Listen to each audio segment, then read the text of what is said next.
Brought to you by Agilus Diagnostics. Health test की बात आती है तो मैं भरोसा करता हूँ India largest diagnostics company Agilus diagnostics. खुद को टेस्ट करते रहो। अमेरिका में ट्रंप की वापसी हो चुकी है। अमेरिका के राष्ट्रपति चुनाव में डोनाल्ड ट्रंप ने शानदार जीत हासिल की। उनकी इस जीत पर भारत और फ्रांस सहित कई देशों के राष्ट्रीय अध्यक्ष ने उन्हें बधाई भी दी है। लेकिन हम बात करेंगे उन देशों की भी जिसके अमेरिका से रिश्ते कुछ खास नहीं माने जाते। जी हाँ, रूस और चीन की भी प्रतिक्रिया सामने आई है। ट्रंप की जीत पर रूसी विदेश मंत्रालय की प्रवक्ता मारिया ज़कारोवा ने सरकारी रोसिया 24 टीवी चैनल को बताया है कि ये बहुत महत्वपूर्ण है कि ट्रंप ने अपने विजय भाषण में इस बारे में बात करना शुरू किया है कि अमेरिका कैसे बीमार है और अमेरिकी समाज की समस्याओं को संबोधित करने की आवश्यकता है। ज़कारोवा ने टेलीग्राम पर भी लिखा, जो जीतते हैं वो हैं जो अपने देश के लिए प्यार के साथ जीते हैं, दूसरों के प्रति नफरत के साथ नहीं। अपने पूरे अभियान के दौरान ट्रंप ने संकेत दिया है कि वो हमलावर रूसी सेनाओं के खिलाफ लड़ाई में कीव को सहायता में कटौती करेंगे। वहीं पूर्व रूसी राष्ट्रपति दिमित्री मेदवेदेव ने एक टेलीग्राम पोस्ट में इसका उल्लेख करते हुए कहा, ट्रंप में एक गुण है जो हमारे लिए उपयोगी है। वो विभिन्न पिछलग्गुओं और मुफ्तखोरों पर पैसा खर्च करने से बिल्कुल नफरत करते हैं। ये इशारा सीधा यूक्रेन पर था। रूस के अलावा चीन की भी प्रतिक्रिया सामने आई है। चीन की विदेश मंत्रालय की प्रवक्ता माओ निंग ने कहा है, चीन आपसी सम्मान, शांतिपूर्ण सह अस्तित्व और आपसी सहयोग के आधार पर अमेरिका के साथ काम करना जारी रखेगा।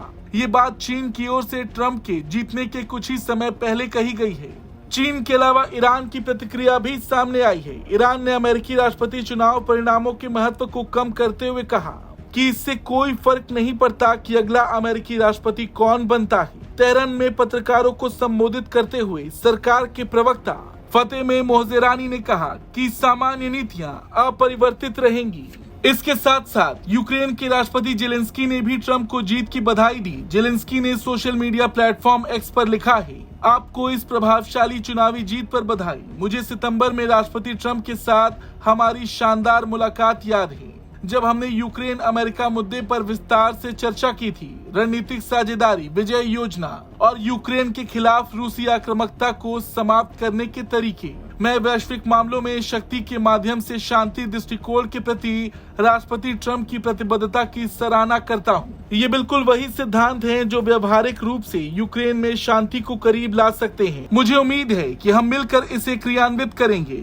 हम अमेरिका में यूक्रेन के लिए निरंतर मजबूत समर्थन पर भरोसा करते हैं। हम पारस्परिक रूप से लाभकारी राजनीतिक और आर्थिक सहयोग विकसित करने में रुचि रखते हैं, जिससे हमारे दोनों देशों को लाभ होगा। यूक्रेन यूरोप की सबसे मजबूत सैन्य शक्तियों में से एक के रूप में हमारे सहयोगियों के समर्थन से यूरोप और ट्रांस अटलांटिक समुदाय में दीर्घकालिक शांति और सुरक्षा सुनिश्चित करने के लिए प्रतिबद्ध है। मैं राष्ट्रपति ट्रंप को व्यक्तिगत रूप से बधाई देने और संयुक्त राज्य अमेरिका के साथ यूक्रेन की रणनीतिक साझेदारी को मजबूत करने के तरीकों पर चर्चा करने के लिए उत्सुक हूँ।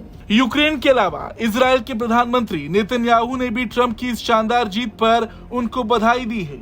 उन्होंने लिखा है, प्रिय डोनाल्ड और मिलानिया ट्रंप, इतिहास की सबसे बड़ी वापसी पर बधाई। व्हाइट हाउस में आपकी ऐतिहासिक वापसी अमेरिका के लिए एक नई शुरुआत और इजराइल और अमेरिका के बीच महान गठबंधन के लिए एक शक्तिशाली प्रतिबद्धता प्रदान करती है। ये बहुत बड़ी जीत है।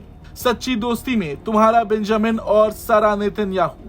वहीं फ्रांस के राष्ट्रपति इमैनुअल मैक्रोन ने लिखा, आपकी जीत पर बधाई हो। हम एक साथ काम करने के लिए तैयार हैं, जैसा कि हमने 4 साल तक किया। आपके और मेरे विश्वास के साथ, सम्मान और महत्वाकांक्षा के साथ अधिक शांति और समृद्धि के लिए। मैक्रोन के अलावा ऑस्ट्रेलिया के प्रधानमंत्री एंथनी अल्बनीज ने लिखा, राष्ट्रपति डोनाल्ड ट्रंप को उनकी चुनावी जीत पर बधाई। ऑस्ट्रेलिया और अमेरिकन महान मित्र और सच्चे सहयोगी हैं। साथ मिलकर काम करते हुए हम ये सुनिश्चित कर सकते हैं कि हमारे राष्ट्रों और लोगों के बीच साझेदारी भविष्य में भी मजबूत बनी रहे। अब देखा जाए तो ट्रंप की इस जीत पर उन्हें दुनिया भर से बधाई संदेश आ रहे हैं, लेकिन गौर करने वाली बात यह भी है कि चीन और रूस जैसे देशों की ओर से जो प्रतिक्रिया सामने आई, ऐसा लग रहा कि उन्हें भी उम्मीद है कि ट्रंप के आने से इनके आपसी संबंध कुछ बेहतर हो सकते हैं। आपको क्या लगता है, कमेंट करके जरूर बताएं। ब्यूरो रिपोर्ट, भारत तक।